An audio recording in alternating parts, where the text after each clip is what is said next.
Welcome to episode 25 of Business and Leadership Stories.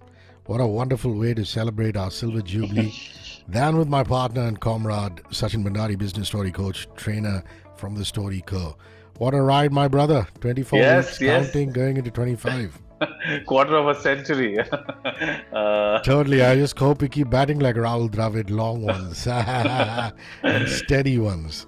Yes. Now, Sachin comes in week after week and tells us a small little story, a nugget, something from business life, corporate India, and then he gives us a small little business communication takeaway, a tip from that story that we can use to further our own careers.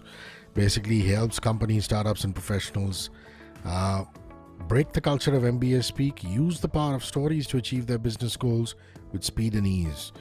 You must reach out to him to coach, consult, and train your employees. So, buddy, apart from the fact that we're heading into 25, I've got to say I'm really happy you picked this man. I'm a massive fan of Yuval Noah Harari. In fact, it so happened that a few years ago, the Times of India Literature Festival was honoring the great Amitav Ghosh, and I was asked by Bachi Karkaria to write a small little citation for Amitav Ghosh and deliver it on the last day of the festival. And then Amitav Ghosh was supposed to come on stage and be presented a medallion and a trophy from Mrs. Sangeeta Jindal. And as the evening wore on, I found the crowd thinning down. I said, man, Amitav Ghosh is a legendary celebrity writer. Where are these people going? And then we had to put our foot down and just get the show underway, because we said if we do not, we lose more people. It so happened that on the same day, we were at the Mehboob Studios in Bandra in Mumbai.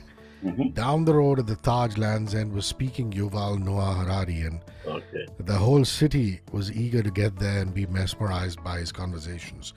And really, that's what Sapiens, the book, and I don't know if you've gone on to read the other stuff, which is Homo Deus and 21 Lessons for the 21st Century have done to us. Really an anthropologist extraordinaire, but you want to reveal a facet of his life that's not very well known. We always think of these celebrities as much loved, always in the public eye, always happy, everybody thinking of them as being $1 million. That's not always the case. That's true. I mean, I'm a huge fan of Professor Harari. I think part of the reason why I started this company, the Story Co, is also because I'm influenced by what he says about the human species, or Homo sapiens, that we are a storytelling animal. And I think a lot of the reason why we are the way we are and that we rule this planet is because we think and we operate in stories, and we believe in what he says, collective fiction. But I'm not going to focus on that in this particular story, Hrishi. I'm going to talk about the fact that despite all of that, the fact that he's had such a great influence and he has so many people following him. I think he counts presidents as his friends now. Mark Zuckerberg is someone that looks up to him. Of course, there's Bill Gates, everybody, right? So all the top dogs of politics, business, etc. look up to Professor Harari. Yet, he does get a fair share of criticism from academia, from anthropologists and fellow historians. And the critique is pretty interesting. What they say is that Professor Harari, or Yuval Harari, hasn't really made any new contribution to the space of anthropology or the study of history. He's just taken things which were already available, put them together, curated them, and presented in a way that he's become famous. And I think there's a bit of a tinge of jealousy, if I may say so, which a lot of other anthropologists and historians feel towards him, because I think they do spend a lot of time doing academic research and putting in the work, right?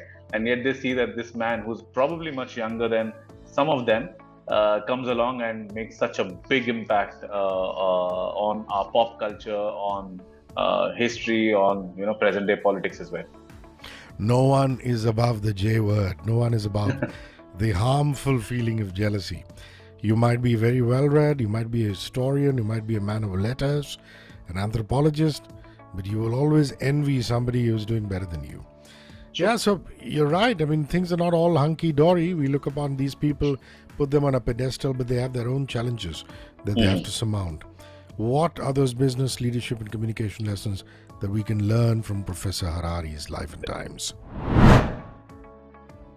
Right. Now, the business and leadership lesson, Rishi, is pretty interesting.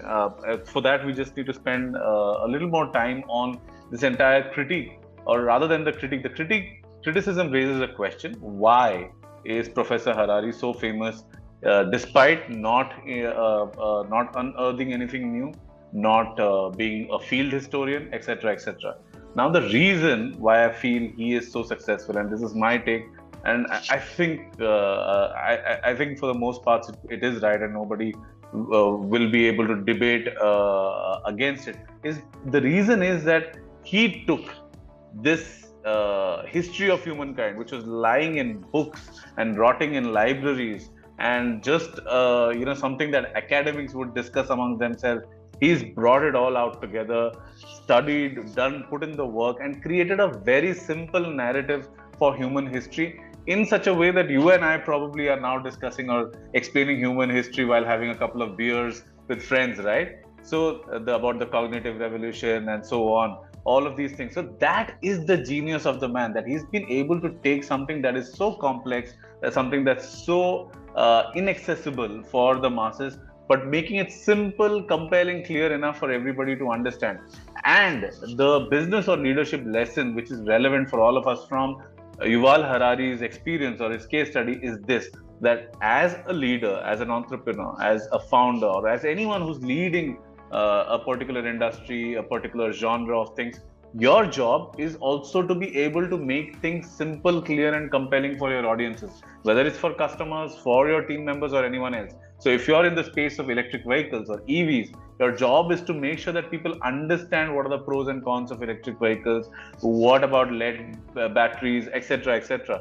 I think sometimes what happens with leaders is that they go the other way. They actually try to make things more complex than they are, and in that they lose audiences, which is exactly what is happening with the so-called anthropologists and the academics who are against Professor Harari, right? So be a good explainer, make things simple, clear, and compelling if you want to see success, just like Professor Harari has. That's the takeaway for today. Wonderful.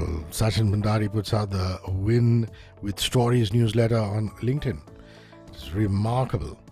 Basically, an email with a message wrapped in a short story shall also reach you if you subscribe. Please do call him for sessions for your organization, your company, your employees. And like I said, he uses the power of stories to teach valuable lessons. How can one reach out to you, my friend? Thanks, Hrishi. Yes, it's simple. Look for me on LinkedIn. Sachin is easy. Bhandari is Bhandary. And on my profile there's a link which says get in touch or stay in touch. Click on that. You can either subscribe to the newsletter or book a Zoom call with me if you'd like me to run training programs for your leaders or your team members. Yes.